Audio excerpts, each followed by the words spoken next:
அனைவருக்கும் வணக்கம். மகளிர் உரிமை தொகையில் திடீர் மாற்றம். உடனே இதை மாற்றுங்கள். 7 புதிய உத்தரவு. என்ன ரேஷன் கார்டில் நம்ம அப்படி மாற்றணும்? அப்படி மாற்றலைன்னா நமக்கான 1000 ரூபாய் முதல் 2500 வரை ரேஷன் கார்டுக்காக கொடுக்கக்கூடிய மகளிர் உரிமை தொகையில் என்ன மாற்றம் கொண்டு வந்திருக்காங்க?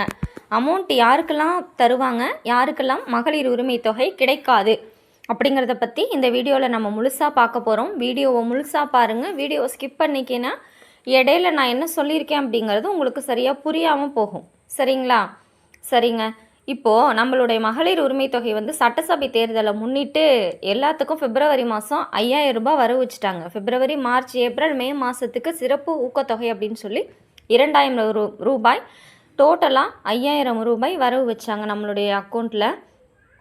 இப்போது இந்த சட்டசபை தேர்தலை முன்னிட்டு எல்லா கட்சிகளுமே சரிங்க, வேட்பாளர்கள் தாக்கு பண்ணுறதுலேருந்து எல்லா கட்சிகளையும் நமக்கு என்ன சொல்லிட்டு இருக்காங்கன்னா, 1000 ரூபாய் அமௌண்ட்டை 2.0 திராவிட மாடல் அரசு டிஎம்கே ஜெயிச்சா 2000 ரூபாய் தரேன்னு சொல்லியிருக்காங்க. ஏடிஎம்கே ஜெயிச்சாலும் அதே தான் சொல்லியிருக்காங்க. அதுக்கப்புறம் நம்மளுடைய தமிழக வெற்றி கழகம், பேர்லேயே வெற்றி இருக்குங்க, இந்த தமிழகத்தோட வெற்றி கழகம் இருக்குல்லங்களா, இவங்க என்ன சொல்லியிருக்காங்கன்னா 2500 தரேன் அப்படின்னு சொல்லி நம்ம விஜய் சார் சொல்லியிருக்காங்க. இதுக்கெல்லாம் நம்ம என்ன பண்ணணும் அப்படிங்கிறத இனிமேட்டுக்கு பார்க்கலாம். வீடியோக்குள்ளே போகிறதுக்கு முன்னாடி நம்மளோட சேனலை சப்ஸ்கிரைப் பண்ணிக்கோங்க.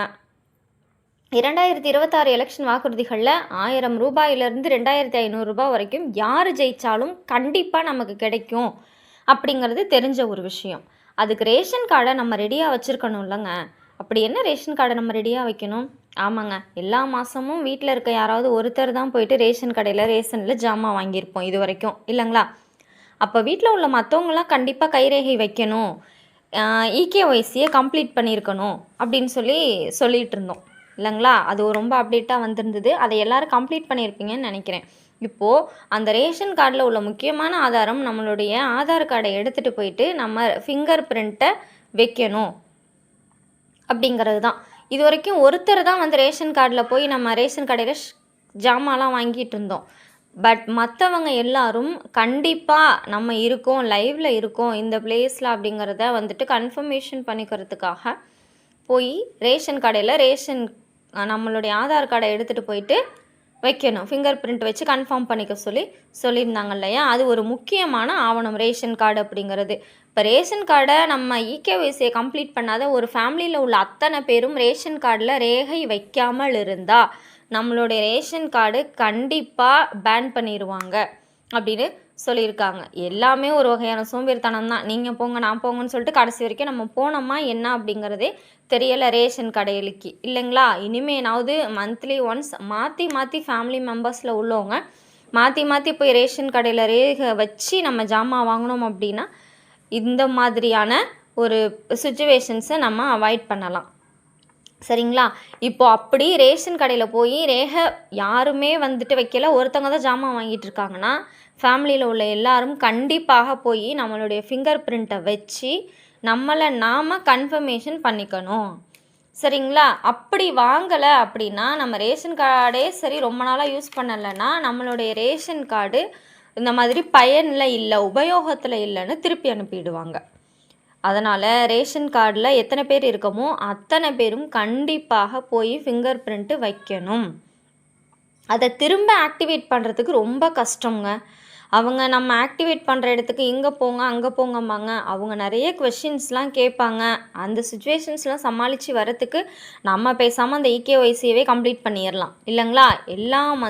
எல்லாரும் அந்த போயிட்டு நம்ம ரேஷன் கடையில் போயிட்டு ஆதார் கார்டை எடுத்துகிட்டு போய் ரேகை வச்சுருங்க. இந்த டிஎன்பிடிஎஸ் அப்படிங்கிற ஒரு வெப்சைட்டுக்குள்ளே போயிட்டு, அது ரேஷன் கடைக்கான வெப்சைட், அந்த வெப்சைட்டுக்குள்ளே போயிட்டு நம்ம நியூவாக ஏதாவது புதுசாக உறுப்பினர் சேர்க்கணும் அப்படின்னு பார்த்தீங்கன்னா நம்மளுடைய டேட் ஆஃப் பர்த் சர்டிஃபிகேட் இருக்கு இல்லையா, அதை எடுத்துகிட்டு போயிட்டு குழந்தைங்களோட பேரோ யாரோட பேரோ வேணுனாலும் நம்ம என்ன பண்ணிக்கலாம், சேர்த்துக்கலாம். இப்போ அதில் நியூ அட்ரஸ் சேஞ்ச் பண்ணணும், இல்லை புதுசாக கல்யாணம் ஆகி வந்திருப்பாங்கல்ல அவங்களெல்லாம் நேம் ஆட் பண்ணணும்னா அதுக்கெல்லாம் என்னென்னலாம் தேவை அப்படின்னு பார்த்தோன்னா, வாடகை வீடாக இருந்ததுன்னா அந்த வீட்டோட இபி பில் ரசீது கேட்பாங்க. அப்படி இல்லைன்னா கேஸ் சிலிண்டர் பில் வந்துட்டு கேட்பாங்க. இப்போ வந்துட்டு நம்ம கவர்மெண்ட் சொல்லியிருக்காங்க வீட்டு வாடகைக்காக ஒப்பந்த பத்திரம் போடணும்னு. அந்த ஒப்பந்த பத்திரம் இருந்தாலும் ஓகே. அப்படி இல்லைன்னா மேரேஜ் ரிஜிஸ்டர் சர்டிஃபிகேட்டு இல்லாட்டா மேரேஜ் இன்விடேஷன் வைக்கணும். சரிங்களா? இந்த அமௌண்ட் எல்லாம் இந்த உரிய ஆவணங்கள் எல்லாமே வந்துட்டு அப்லோட் பண்ணிவிட்டு நம்ம ஏதாவது அமெண்ட்மெண்ட்ஸ் இருந்ததுன்னா அதை வந்து பண்ணிக்கலாம். இப்போ குடும்ப தலைவிக்கு மட்டும்தான் 1000 ரூபாயிலேருந்து 2500 ரூபாய் சொல்லியிருக்காங்க. இந்த குடும்ப தலைவருக்கு பார்த்தீங்கன்னா கிடையாதுங்க.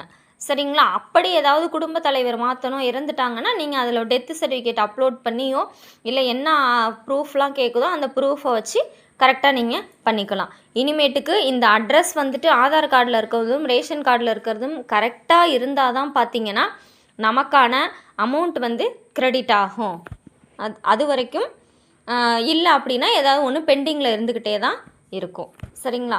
இப்போது நான் சொல்லியிருக்க இன்ஃபர்மேஷன்ஸ்லாம் உங்களுக்கு யூஸ்ஃபுல்லாக இருக்கும்னு நினைக்கிறேன். உங்களுக்கு ஏதாவது இன்ஃபர்மேஷன் தெரிஞ்சதுன்னா கமெண்ட் பாக்ஸில் கீழே சொல்லிட்டு போங்க. தேங்க்யூ.